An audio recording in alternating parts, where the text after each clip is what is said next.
Hi friends, please subscribe to Amravati Media and press the bell icon for more latest updates. టీడీపీకి శత్రువు టీడీపీయే. పార్టీలో అసలేం జరుగుతోంది? తెలుగుదేశం పార్టీకి ఈసారి మాత్రం సొంత సోషల్ మీడియా నుంచే వ్యతిరేకత కనిపిస్తున్నట్లుంది. గతంలో ఎప్పుడూ లేదు. ప్రధాన మీడియా టీడీపీకి ఎప్పుడూ అనుకూలమే. కానీ ఈ రోజుల్లో సోషల్ మీడియా కూడా విపరీతంగా ప్రభావం చూపుతోంది. అలాంటి సోషల్ మీడియాలోనే కూటమి ప్రభుత్వంపై వ్యతిరేకత కనిపిస్తోంది.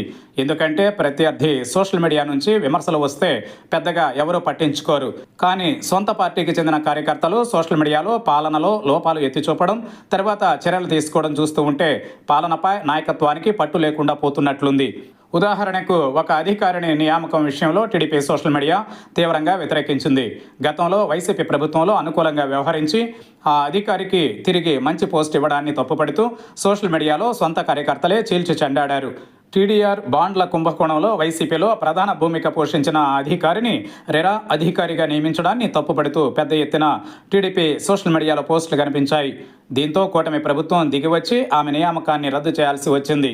గతంలో ఒక పోలీస్ అధికారిని కూడా ఇలాగే హోంమంత్రి తన సొంత నియోజకవర్గంలో నియమించుకోవడంతో పార్టీ కార్యకర్తలే అభ్యంతరం తెలిపారు. దీంతో ఆ నియామకాన్ని కూడా రద్దు చేసుకోవాల్సి వచ్చింది.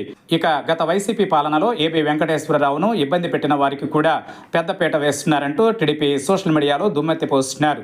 అధికారులను మచ్చిక చేసుకుని అడ్డదారిలో కొందరు వివాదాస్పదమైన అధికారులు మంచి పోస్టింగ్లు తెచ్చుకోవడం పాలనపై పట్టు లేదనడానికి నిదర్శనమని చెప్పాలి. వ్యతిరేకులు వేరు మార్గాలలో సులువుగా అత్యున్నత పదవులు పొందడం కూటమి ప్రభుత్వంలో సాధ్యమని చెప్పడానికి అనేక ఉదాహరణలున్నాయి. ఇప్పుడు దానికి కూటమి నాయకత్వమే సమాధానం చెప్పాలి.